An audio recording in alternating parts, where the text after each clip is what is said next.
Welcome to the Hot Cake Podcast. I am your host, Kid Bagheera, and this is brought to you by Black Ring Books. Go cop that Ravenous if you haven't done so. 306 pages of straight heat.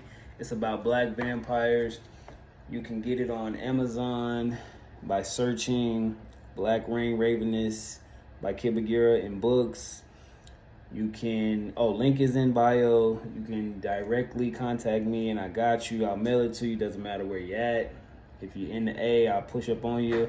Either way it goes, it's all good. I get it to you. And with that being said, this is Kake 19. Pacers at Celtics Game 2 recap. Let's get to it. I got my cup. I got some drink. Pouring up a little bit so we can get to it. And I'm gonna give y'all my take on this game too. Let's go.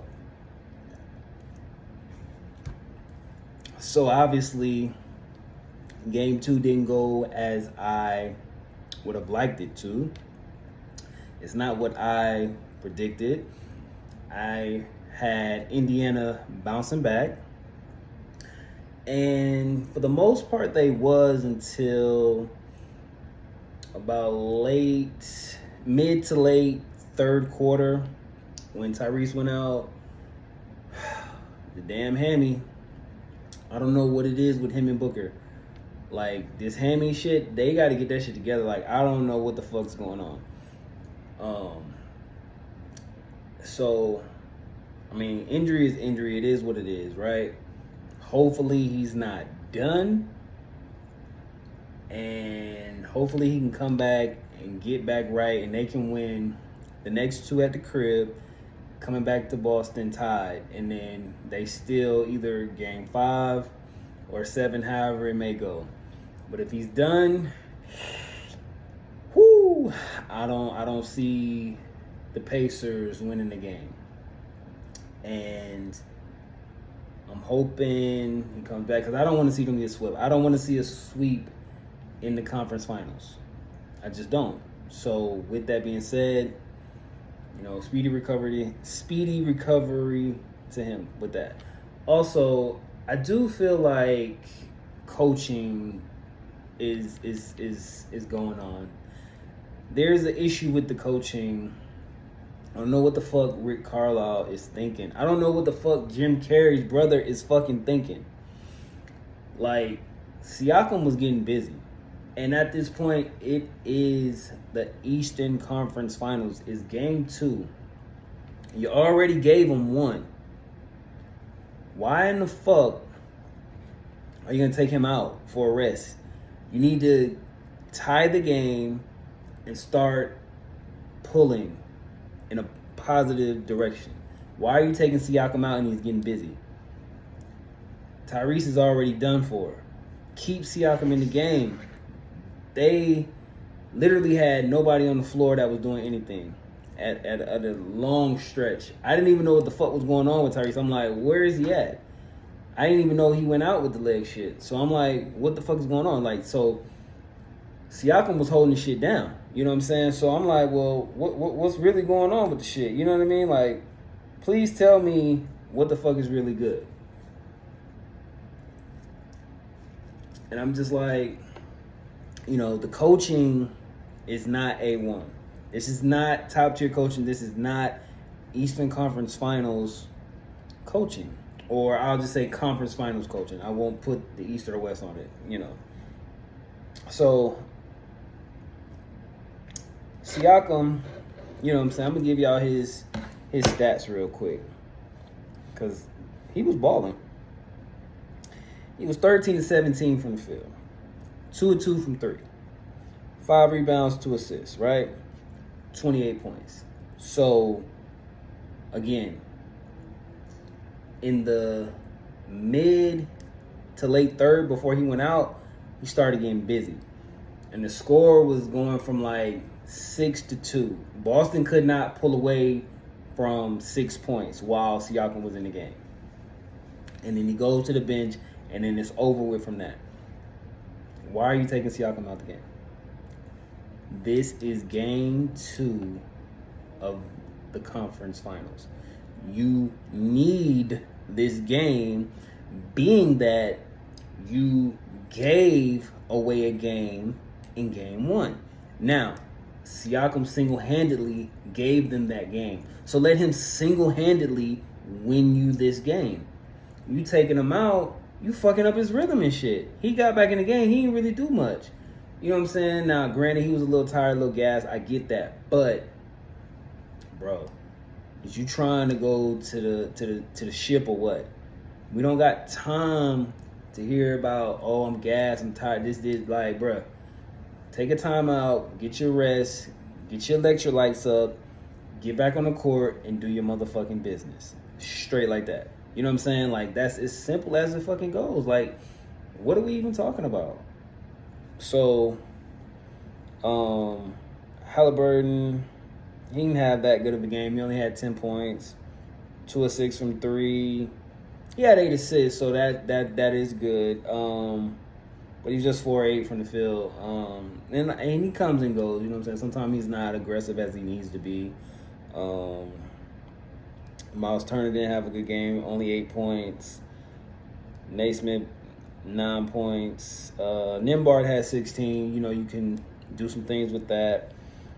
Toppin had 11, 4-6 from the field, so he had a good game. And TJ had 9 off the bench. Shepard had 7.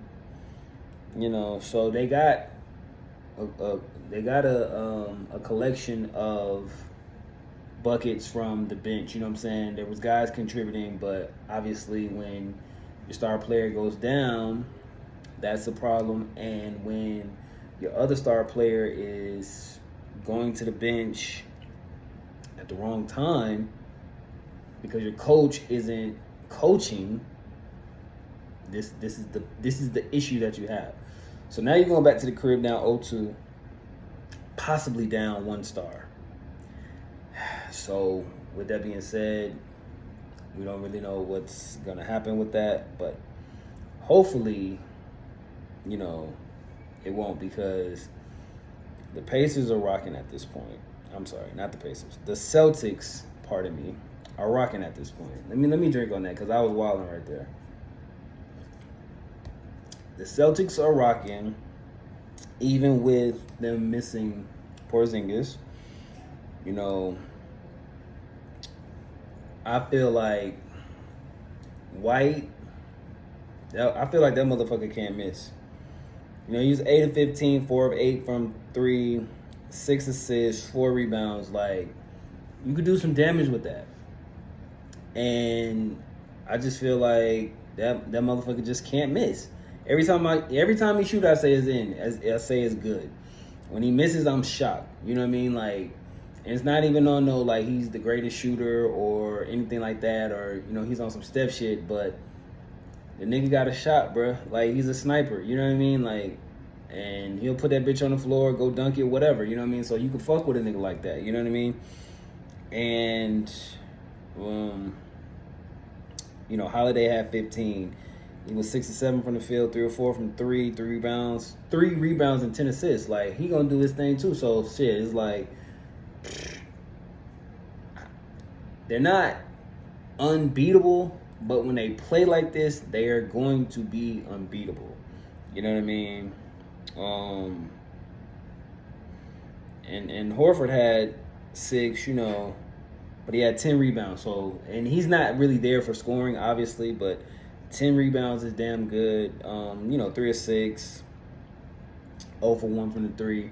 It's not bad. You only took 1, you missed it. Okay, no big deal, whatever. Now Tatum, he didn't really have that good of a game. He did start getting busy in the mid to late third when Tyrese went out and Siakam went out. It did carry over into the fourth, but 9 for 20, 1 from 7 from 3, 6 rebounds, 5 assists. He could do better than that. However, he had 23 points, and obviously, you take away his 23 points, they lose.